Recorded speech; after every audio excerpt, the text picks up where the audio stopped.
Hello everyone, welcome to the channel Hidden Life Manual. This is a space where we try to find solutions to our day-to-day problems that we encounter in life and identify the best path and most optimal direction for any problem that we identify. Um, in this process, in this whole channel, we try to think together and try to change our own thinking while learning about concepts. And also, in this whole process, we try to learn a way of thinking. Um, so, let's get started and um, dive deep into our current topic today. Our current topic is emotional engine model. So, what is this emotional engine model? So, whenever we encounter any event in life, that event leads to some kind of thoughts, emotions, behavior, and then ultimately the way we think about events and the way we react shapes our identity because that is stored somewhere. Let's get started from the very first thing. Let's say an event happened with somebody. So, if a child who is very young falls and he stands and then he's feeling the pain, but he does not know how to react on that. And then he looks at his parents, people around him, and sees the input. So the first is the event that happened to him, he fell down. The other one is the stimulus from the world. How are people reacting to it? Are they happy? Are they sad? What is the stimulus that they are giving? And the other thing is, what is the thought inside child's brain?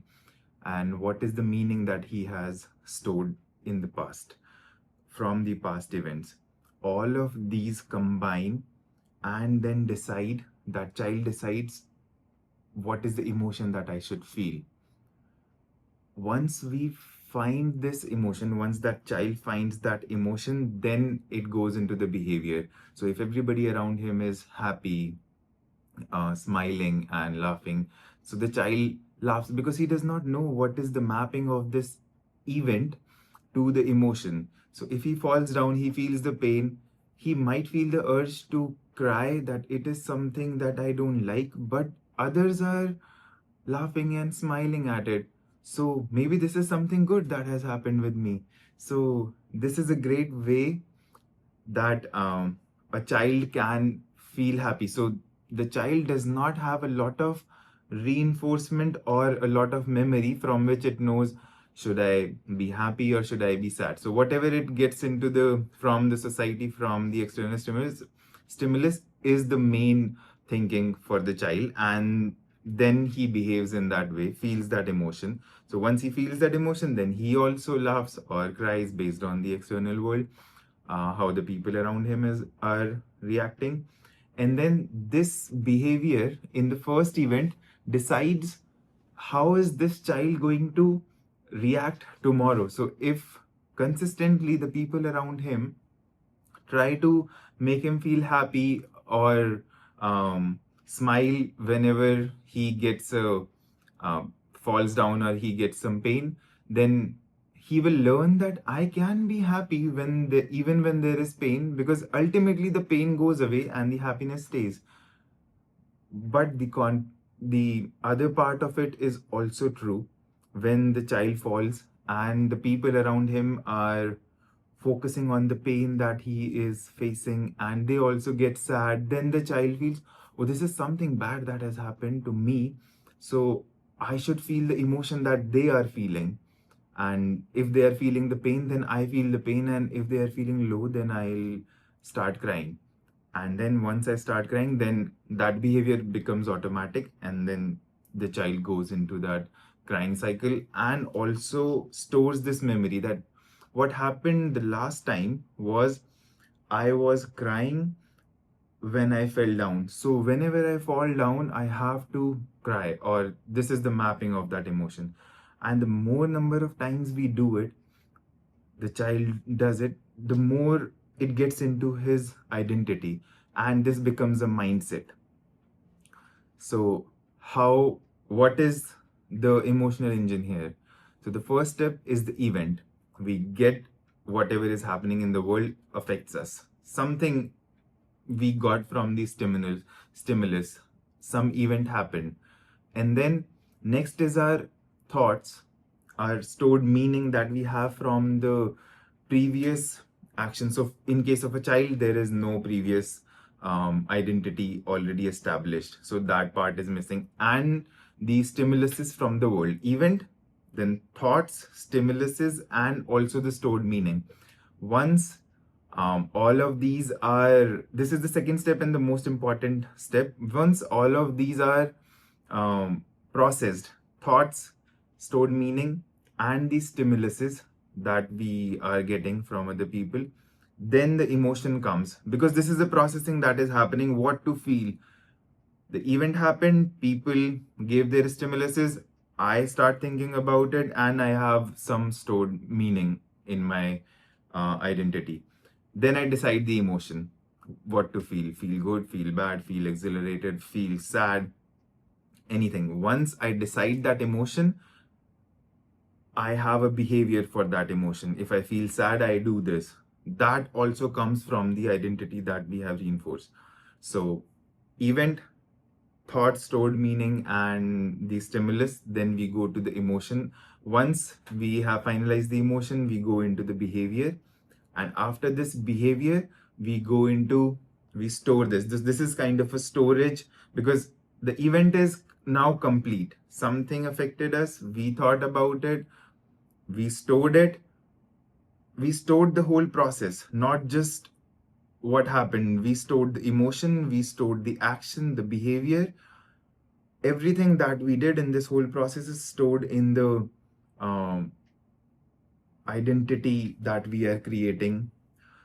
So now this is the emotional engine. Now, for to understand this whole mindset change, so in this series we will try to identify how can we change the mindset of a person and what kind of a mindset that they have. But we have to first understand how we are training ourselves. So this emotional engine is the first thing that we try to understand, how the human body and human brain is working and also storing meaning. Once we identify that, later on we go into the direction of solving this and changing this whole thought, stored meaning, and how can we change our behavior. So as you can see, in the second step, the most important part lies where we have the thought, stored meaning, and the external stimuluses. We don't have much control over the event. Anything can happen to us in the world, but how we react to it, how we process it is most important. Event is kind of not completely in our control, but we can decide what kind of events do I want to have in my life. So if I want to feel peace, then I would want to put myself into a situation where the life is peaceful, people are peaceful around me. And if I don't have it right now, then I will find the path to go in that direction. And then while I follow that path, I decide that this is the direction that I am following, and put myself consistently, slowly into that spaces. So I have to go in those spaces where I want the particular energy. If I want to feel peaceful, then I want to be around people who are peaceful. So this is how I can control a little bit on the events, but that is not completely in our control. That goes slowly. So the people who become rich in life, they do not become wealthy overnight. They put themselves into difficult situations where they change, where they are pursuing a direction. They go into the next level. It becomes uncomfortable in the beginning. Then it changes. Their way of living changes, and then they go into the next level. So this is a constant chase that we have to do. This one was for the events. Now, the second is for the thoughts and the stored meaning. So, whatever we are thinking about an event. So, now, when once we know that what is coming from my identity, I can think about it that, sure, do I even have to feel sad in this situation? Do I even have to feel happy in this situation? Or can I go in that happy direction? Because our aim in life, most of the people say that they want to be happy. But why do we have to leave the happiness in the hands of the external situations? And why not process everything, most of the things, into happiness? Because there is always something that we can feel happy about. So that is our thoughts. And you have to train your thoughts into thinking in a particular direction. Those thoughts would not change overnight, because the world works on the law entropy. Entropy makes every what entropy says, it says that everything goes towards chaos by default, and the world is expanding. Our mindset goes into the negative direction by default. The apple decays. The room, if you don't put energy into it, if you don't clean your room on a daily basis or a weekly basis, then it goes towards chaos. And there is a very famous saying, if you want to meet the devil, just don't do anything and the devil will come and get you. So if you want things to go bad in your life, just don't do anything. And or maybe focus on the negative impulses. That's a faster way to go towards negative direction and make your life more miserable than what it is. It might not be even miserable right now, but it might become miserable if you go in the direction of the impulses that you are getting from the world. And if those are negative impulses and you are acting on them and not thinking that I want to stay positive or I want to go into a positive direction, then this whole uh, entropy law is going to consume you, and you are um, going to be in a place where you think, oh, how can a lot of things go bad in my life? But it all starts with thinking in a positive direction. You don't have to just uh, feel about the things once they get into your life, but you have to start thinking in a positive way. And how do you think in a positive way? This is the point where you start thinking. The thought after the event and the stimulus from the world, you are thinking, you are deciding what emotion to feel. So this is the point of um, decision, and this is under our control. You don't have much control about the past, because you are changing it now. If you have already stored a lot of negative experiences in the past in your life, then your identity is um, more structured in that way, and it will be more difficult. So the more experiences, the more negative or the more positive experiences that you have, it would be difficult to change them. If you have positive, the way you think is a kind of a growth mindset, a positive mindset, then the struggle at this point would be difficult. But if you have thought about things in a negative way with a fixed mindset, then it would be difficult for you to change it now. And the older you get, or the more experiences you gain in that old identity, would be more difficult to change at this point. So it can be difficult, but it is not impossible. So you have to start somewhere. And if you want to change your life and change the way you think about life and the world around you, then you have to do the work in this second step where you are thinking and deciding what emotion to feel. I am stressing on this point the most, because this is the changing point where you change your thought. um, because you can think about everything, but still have options. So once you are getting the stimulus from the world, people are maybe expecting me to be sad. The event is not that great. The stored meaning is also not that great that I stored previously. So now what can I do? But still, in this situation, there can be something good that is happening, and there is something that you can learn from this point. Just think about that, and then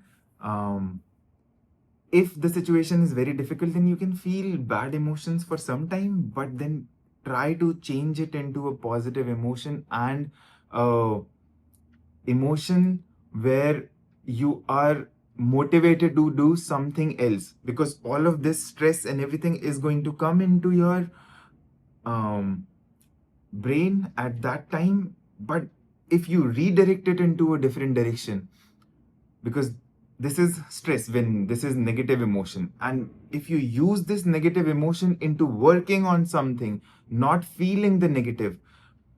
So there are two options here once you get the negative emotion. So now we are going into the direction where how we change thinking into a positive way of thinking. So we got all these stimuluses and everything is negative.